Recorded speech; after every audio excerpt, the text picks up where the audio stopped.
Welcome to Spellbook Club Volume 1, Episode 9. Today we explore an old library at the overgrown college, but will it give us answers, or just more questions? As we return to the steamship, the party plans for the rest of their trek. If you've been enjoying Spellbook Club so far, don't forget to like, subscribe, and check out our socials. Without further delay, let's return to Agmovia. Welcome back to Spellbook Club. Last time we joined the party, they had done a lot of rumination on having just defeated Zenoris, the uncle of D'Artano, and in the wake of that, having discovered several realities about Agmovia. The curse that was on the Topaz was completely healed by Hamavar. Yeah. To our knowledge. So funny. Yeah. We heard a deafening roar Cursed datum. And because of this effect, we left our friends as D'Artano's compass pointed to Castle Auveldt. And in 30 seconds, as you move it around and get its location, the compass fades to a normal compass on the back of your hand. Mm-hmm.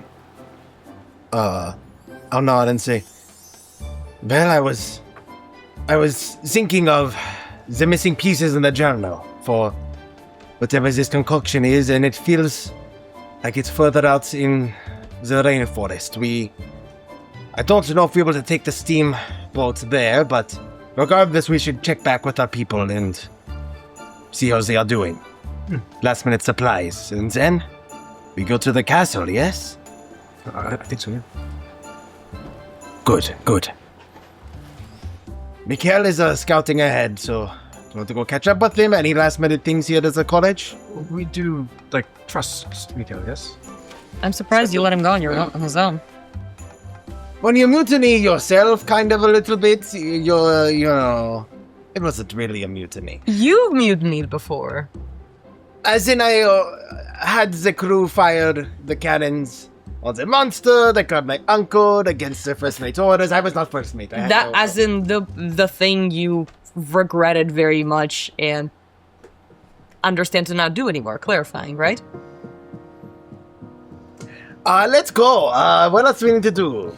Well, I was hoping that Hamavar and I might be able to gather some books that we could bring back to UNM. Yeah? Yeah. Look at me. I haven't seen you two this excited in Can a we while. look for books? So Diane and Hamavar spend some time rifling through the partially collapsed remains of the college. Most of the places that you find appear to be intimate lecture halls, and a few of them appear to be just dwellings with private collection. As you explore, both of you roll me insight, please. Okay. Inside. It's an interesting one. An interesting? Oh, cool. Not 1 + 0. Oh, no. You need to put that dice in jail. No, it's so pretty. Then 11. Insight is 15. Okay.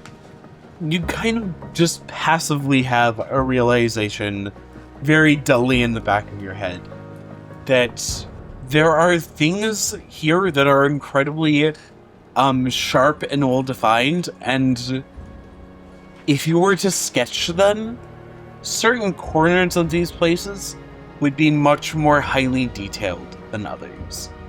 In a way that's almost unnatural, where one part of the bookshelf is much, much more populated with books and knickknacks, and the other side is less so.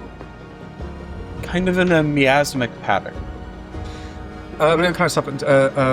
Diane, before we start to dig in a little bit, notice the pattern of how things. So you said certain sections are more populated with books, and others are. Notice like right here. You see right there? There's a bunch of books there, and it's all fine, and it's all good. And then right there, and it's not. It almost seems like there's a weird pattern to it. You see what I mean? She leans forward and squints and pulls a small pair of reading glasses out of her breast pocket. Oh, I do see. So it's not so much that the things were destroyed, but that it's just... With the way that we've seen the world work since we've gotten here, kind of looks like maybe the same thing happened. Maybe those are books that got forgotten? I don't know. But what we can work with is what we have left. Do you see anything interesting? Well, I mean, if we look in this section, I think that these books are in much more pristine condition, unless... If the way that this whole magic things work in terms of order, what if things were left the way they were supposed to be because they are meant to be here? Oh, I see. Well, maybe we can at least learn something from them? Even if we can't take them? Yeah. Oh my god. Geography books. An atlas. We can look for one of them. Yeah, let's do it. Let's do that. I imagine we're like literally right behind them, just like a distant distance away, just making sure they're not going to get killed. Dortano, actually, I'm gonna go to basically the body of Zenoris, or at least his head, I suppose. But we'll get to that. As Diane gets excited about an atlas or some sort of geography book, it appears that in this area that you found the most populated books, either a communal library or an incredibly well-stocked personal one, you see all of the academic books and all of the non-academic books are separated. There are tons and tons of tales of the great heroes of Agmovia and fairy tales from across the sea. And in the academic section, geography seems to be a well-noted blind spot. Most of them have to do with the sciences. And as you sort through all of the section of the sciences to do with geography, you see that they're mostly biology as it relates to geography. Okay, so what creatures are where? What creatures are where, what plants grow where. But it has more to do with climate than surveying. So, I see. Massively helpful, but the maps may not be as comprehensive or updated as might be hoped. Okay, well, I'm sure I can composite some useful information out of this. Excellent. Can I take the book with me? Can I put it in my bag? Do you? Yeah. Then yes, you do. Okay. Cool. I'll be rifling through the history section of things. I'll maybe take a few tales of, some fairy tales. If I find a book that accounts these fairy tales of Agmovia as we've learned them, can I possibly rifle through one of them and see, the ones that we've heard of? I can't remember the name of the first one. The one, but the botanist and the Violetta and the whole... The tree, yeah. Violetta's tree. Yes, Violetta's tree. Do I perchance find one or maybe a couple on that? So as you look for Violetta's tree in the list of Agmovian tales, it is nowhere to be found. There are tales of Violetta, there are tales of King Volsignal, there are tales of Brahmin and all of the people of their court. But weirdly, especially to you, there are no mentions of Queen Violetta. There are only ever mentions of Princess Violetta. But no. So they have things about Princess Violetta. But you said there's no Violetta's tree? Not at all. What the other tale about, I think it was Hearts of Bark and Stone? Is there one of those? Yes, absolutely. A Heart of Bark and Stone is a rather, only history, actually. Because I don't know if you'd have this fact. That's 9. Okay. So, there's something nagging at the back of your brain about the old style of publishing. But as you look through to find A Heart of Bark and Stone, you do on a 9 notice that in any collection that you find it in, It is toward the very front. I'm going to take just a few samples of books. Some of the fairy tales, and also just like any actual history recorded history of Agmovia. Excellent. D'Artano, at the base of the tree. Looking at the plant-infested mimic or construct of Agmovia, I look down at Sonoris's head. Is it still there? It is one of the last things to start decomposing. Mm-hmm. Standing there looking at my uncle for probably the last time, I take out the compass he gave me when I began sailing with him when I was 15. I hold the compass, grip it tight. It has been a complicated history with you. But I wish you the most adventurous afterlife, sailing the celestial seas. And I will take my compass and I will leave it in front of his skull. I have my own compass now. And I will leave it there. And stand up and go and wait by the embers of the campfire for the others to finish. Do I manage to find anything else interesting out of that? Not especially of note. No, these are the books that stand out to you that you found. Yeah, I think I got everything that I'm gonna get from here. Not quite as helpful as I thought, but I'm sure I can find some use. How about you? Well, I found a few things. Let's take a few of the books. And this one and this one. These ones are about for the fairy tales and stuff like that. I wanted to kind of maybe cross-reference with some of the things that we've heard because they've been all different. And a few just, history books of Agmovia to see maybe what happened in the past few years or in the lifetime of the kingdom. Right.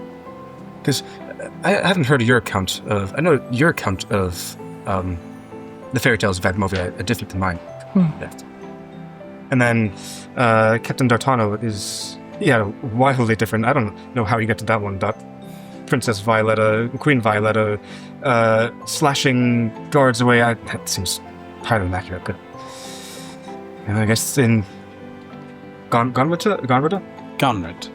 I guess in Gonrit they do things differently. They do like the theatrics. And you love your Mercy. Sorry, what was that? So my account of my account of the story, as it turns out, is kind of really close to Anya's. I don't know. I didn't grow up with those stories, but that's just about how I heard it. While you were searching in the library, have you noticed any books on Advisor Brahmin, or specifically the ascendancy of Brahmin? That was one of the tale for me was from chapter 7 of that specific book. At least that's what it was always referred to. The fables are only a chapter 7 of Brahmin's ascendancy. Maybe there's a book here that will give us more. Brahmin was the advisor that saved the king from the botanist. While she's talking, I'm scanning the shelves for the author name. Ooh. Anya, do you have a history to give me so Diane knows the author name? Oh, I'm sorry. I thought I was looking for that last name, but I thought... It's a -1 to history. Hey, give it a shot. I mean, hey, let's see what the dice gods got for us. Nightingale is still good, yeah. So, I got a 1. Oh, -1, that's a 0, my friends. First 0 of the campaign! First 0 of the campaign! Okay, I'll look for that title then. As you search for Brahmin's ascendancy or the ascendancy of Brahmin, you kind of turn up blank, except for some of these titles have the name Brahmin in them, but none of them refer to any kind of ascendancy of any sort. There's a collection of tales, and there's one with 3 copies of it, that are Tales of Vossignol's Court, also known as Tales of Vossignol and Brahmin. Okay, I'm gonna walk back over with like the stack of books. And I went, none of these are called Ascendancy, but this one's about his time in the court. I would say that's maybe what you're looking for? But from what I don't think he was ever ascended. He was just an advisor. From the interpretation, it's not ascended as in got a promotion, ascended as in it became a hero. It was given an opportunity to become a hero. The same way in Hestoon, when you are presented with something fearful or scary or dangerous, it is a gift from the spirit of Hestoon to show your truth and an opportunity to be chosen. And she flips through the book. All right. You find exactly the tales you know to be associated with Brahmin. There are countless tales of Brahmin outwitting somebody that is meant to be smarter than him. Countless tales of Vossignol picking a fight with somebody stronger, and Brahmin finding a way to even the playing field. Tales of Violetta exploring the new world, and Brahmin being there to essentially make sure she didn't get hurt. Do I find the version of the tale where the botanist was executed? No, you do not. Do I find the story that, like, goes with the same... Like, it's the same story, except he doesn't get executed? No, you do not. Are there any missing pages in the book? There aren't.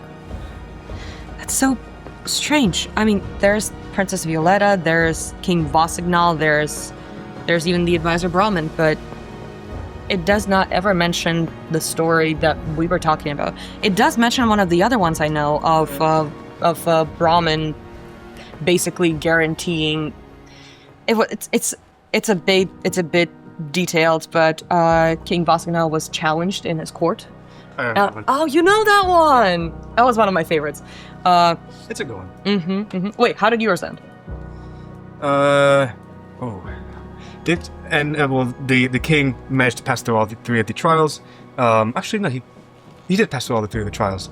And then the knight offered his servitude, and the king was like, "Oh, well, you're so quick to. I accept your sword. However, because you were so quick to determine your loyalty to chance, and you threatened my entire kingdom, I'm going to refuse your service." And then his entire forces, the knight's forces, were decimated.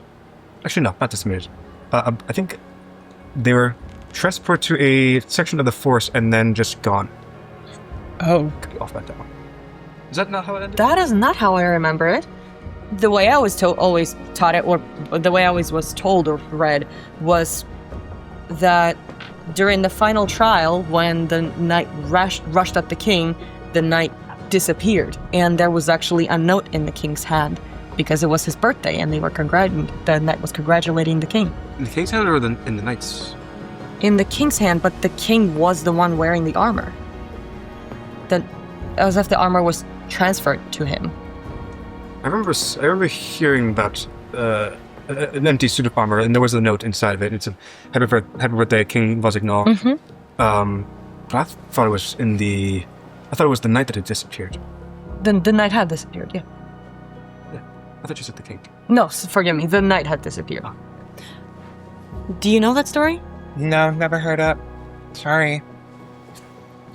Did you find that story? You do, indeed. And it doesn't take long to find it, because There it is. for a lot of these, it holds pole position at the very end of the book.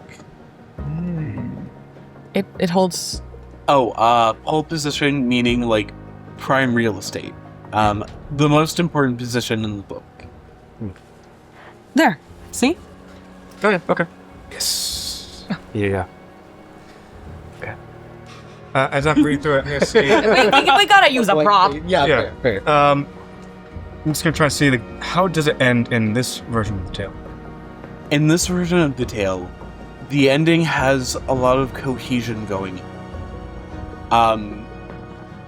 Throughout the tale, Brahmin was in the corner of the king the entire way.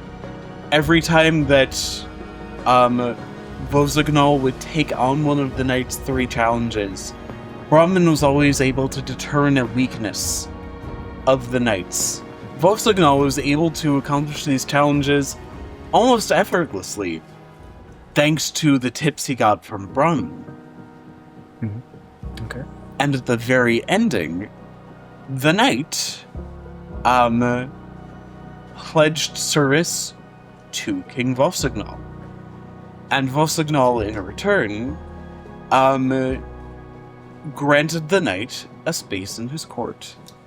However, Brahmin advised against it, due to the fact that the knight could be dangerous, as the loyalties were a little bit shaky. And good King Vosignol, listening to Brahmin, his noblest advisor, had decided to let the knight go as a knight-errant, essentially given free rein to roam the lands, in service to the king, but he didn't want to keep him close. And so, the Great Knight was turned loose. He became an errand, a lancer. I mean, yeah, it seems to be in this account of the book itself. I'm curious, actually. I have a few records of the book. I'll read through them later. But I'm curious if this, if I go back to the front cover of the book, this is like a Brahmin's Tale thing? Or Yes. So this one, and it said it's all about Brahmin, of course. I think they could be, since they are just fairy tales after all, they could be more swayed towards his deeds and be accentuating the things that he's done. So that is possible. Oh, it is Brahmin and Vosignol, right? Both of their tales. It could be a historical account still. Now, there is one thing that you had mentioned before that I have found curious. You had mentioned the other tale about The princess? Princess Violet, yeah. And the tree. Yeah. I was searching for the same thing. I couldn't find it anywhere. That's the thing, is that do you think we could try to find a book that would have that story in its original? I feel like that would tell us a lot more about this place. Okay, yeah. I have the stack of all the stories that mention this guy's name. We can go through them one by one if you want. Actually, she, out of habit, she looks at the ring and then remembers that it's not giving her any more information that she needs. We're gonna take them to the ship. It's gonna be better to move forward as we're studying them anyway. All? You want to take all the books? Well, no. Well, this stack. The stack.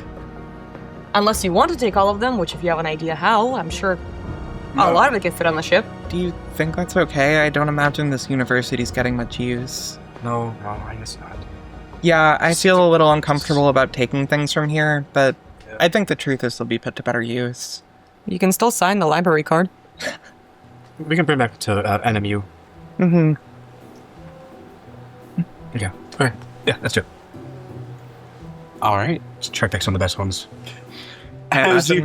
Sorry, go on. No, I just imagine I'm holding them like this, and I got a stack that goes up to my chin. And happy. Very happy. As you navigate your way back to the steamboat, the land bridge has almost completely disappeared, and Lucy has been cranking the ship the entire time, the way that we, the human people in this world, would recognize, a child given a steering wheel in the passenger seat of a car would.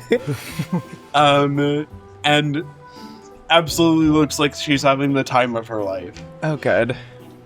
How are my boys doing? How are Selpin and Corf and all of this?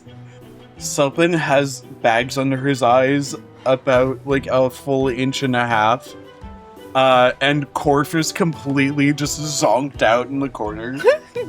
As we approach, I'm just gonna very gently do a 5 hit point each lay on hands. Oh, thank goodness, Anya. You alive? We're alive. You alive? We're fine. Get some rest. We got this. Thank you, Anya. Thank you. You did great. The ship's still intact. Selpin lays down, rolls onto his back, right in front of you, and instinctively, grabs Corf to use as, a teddy bear. Yeah, of course. Of course, just as a teddy bear. And they're asleep. She finds a nearby blanket, just puts it over both of them and walks away. Yeah, as we get back, I talk to Mikkel. We are going to head further into the rainforest to find the castle. You are to stay here for your previous actions and watch the ship. And if you see the galleon, flag them down, reattach if possible. If not, you stay here until we return. Do you understand? It will be so, Captain. Very well. A part of me can see now that the survival of the crew is more important than those you care about. Mikhail looks a little taken aback by this, and putting a hand on her shoulder says, Tartana, I know that you have become a person that Zenoris would never have dismissed. And that, I think, is what he would have cared about. And he goes to the control room.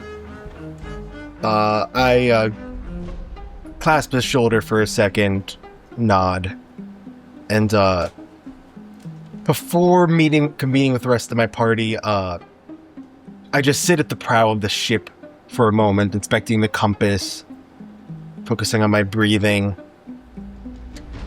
And I'll sit cross-legged for a little bit and focus on my breathing. Awesome. The room gets about 10 degrees warmer. I think you see just a little bit of steam rising from the headband. Excellent. And I just focus and relax the body as I wait for the next leg. Awesome. So, do you have a plan of action on how to find the castle? Considering that the sandbar is going away, can we take the boat forward? It seems like the northernmost passage will do it. Gonna reference the old map real quick. Old map.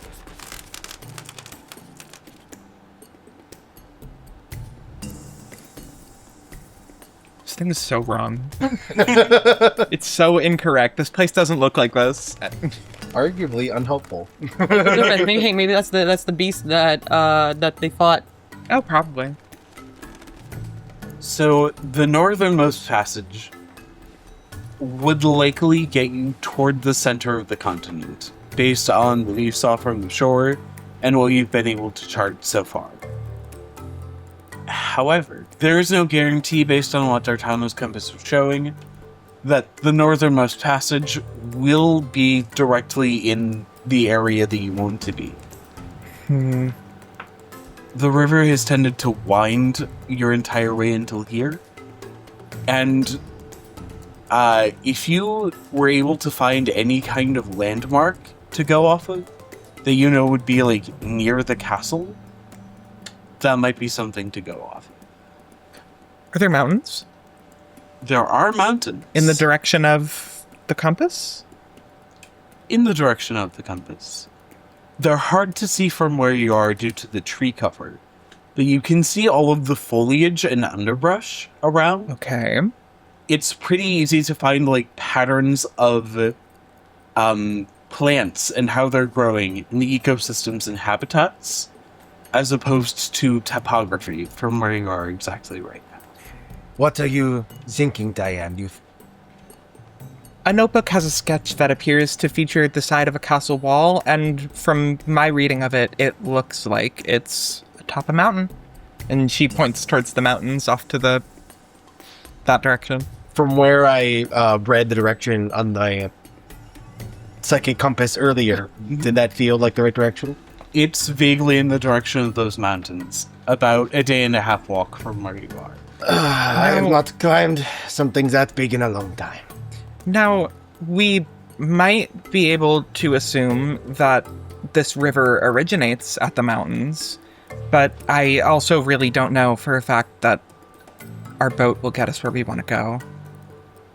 It might be worth the effort to walk. It looks about 30 miles? Day and a half? Walk the entire way? Yeah. That might be our best option. Unless we're willing to bank on the river taking us. But who knows how many more sand barriers or wines we're going to come across. Or hooded figures. Bank on the river. We should walk. That's probably a best course of action right now, especially since we have an experienced hunter that's studied in the mountains, isn't that right? Yes, I have hiked through mountains and traversed them before, but I am untrustworthy of the rivers or topography here. It seems too unpredictable. I think we take a straight shot and see where it leads us. Great. And as long as that castle actually is on the mountains, that should be it. Silva and Corf can stay on the ship. They've proved themselves that they're doing a great job with it. Prefer Lucy stays too. Did Mikhail talk to other people about the mutiny? Did he start in their minds about wanting to overthrow? Or? At least Swarthington.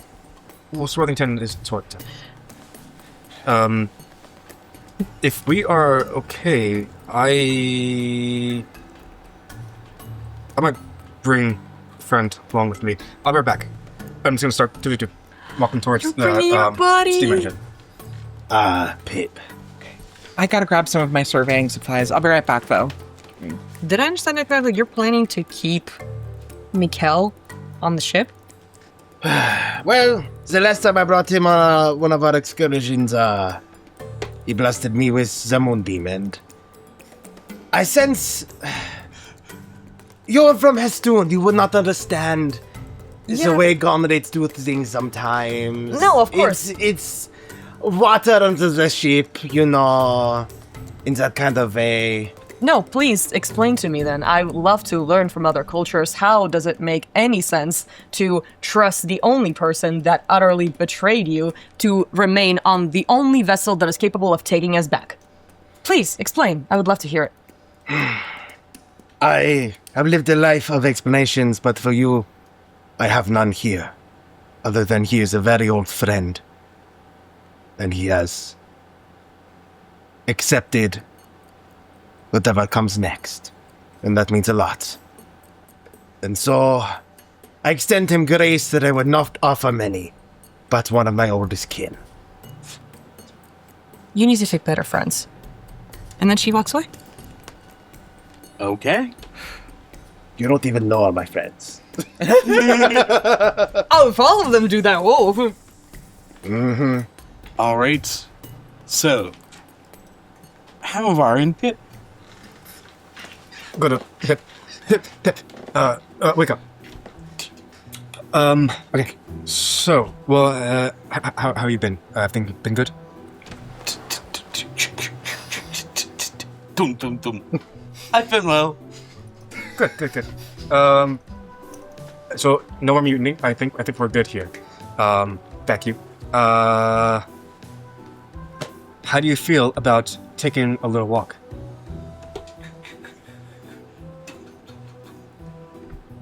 Are we able to see Radnell Memorial Park? I love that walk. Even better. Agmovia. That sounds wonderful, Hamavar. How do you propose we get there?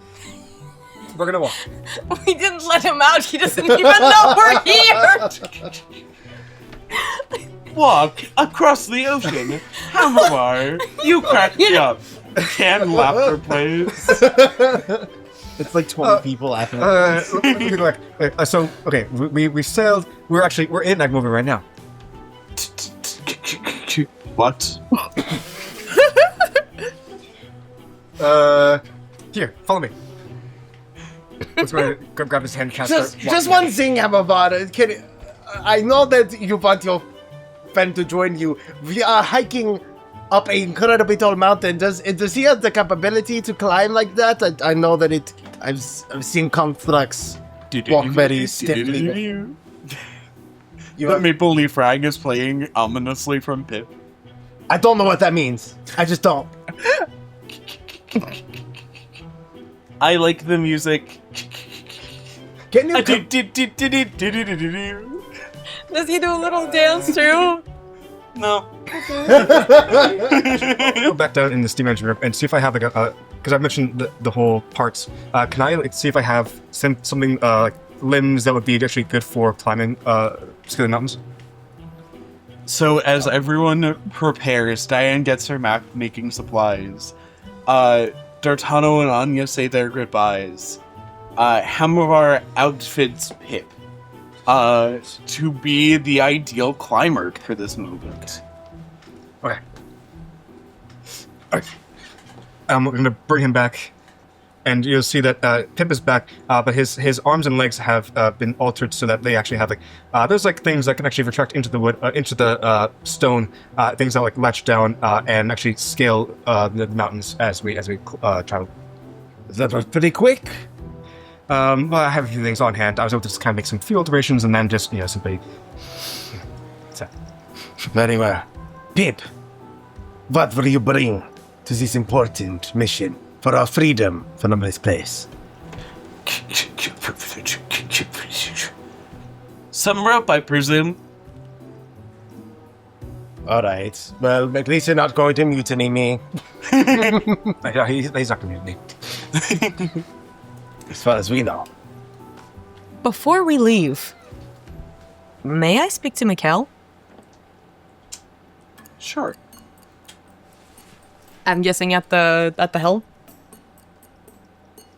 Just knocks on the door. Swings it open with the kind of military official stance and then closes it behind her. Moment to speak? Of course, anything for you. I understand D'Artano's leaving you here as we're going. Of course. Was it your idea? No. It was the captain's. Insight check. I know it's true, but 21. It seems like he's being earnest. Okay. I wanted to make something clear. While D'Artano may have let it slide, I'm giving you only one warning on this. Next time you slip, you're not going to be judged by Gonrid. I'll ensure you'll be judged by the Histun military court. And I swear to you, if something like this happens again, you will spend the rest of your life in the Histun military prison. And I promise, you wouldn't be glad the Histun values life by then. Am I clear? Takes a minute, straightens himself, and has been looking forward this entire time. And at last turns to face you. Well, Deputy Commander, I hope you know that I have the utmost respect for you, some amount of respect for Histun, and no patience for this conversation. Now, will that be all? Do remember that you represent your country here. And right now, you have a lot to be desired. He will not dignify that with a response. Valid, she leaves. Awesome. Thank you so much for watching Spellbook Club Episode 9. Look forward to a new episode of Echoes of Agmovia every other week. This arc will be 12 episodes long, as said before, and we've just finished Episode 9! Prepare for the real mysteries to be unraveled in the last 3 episodes, and we can't wait to see you there. As always, check out our website at SpellbookClub.org. It's been great to have you along for the journey so far, and we hope that you stick it out with us. We'll see you next time for episode 10 of Spellbook Club, Echoes of Agmovia.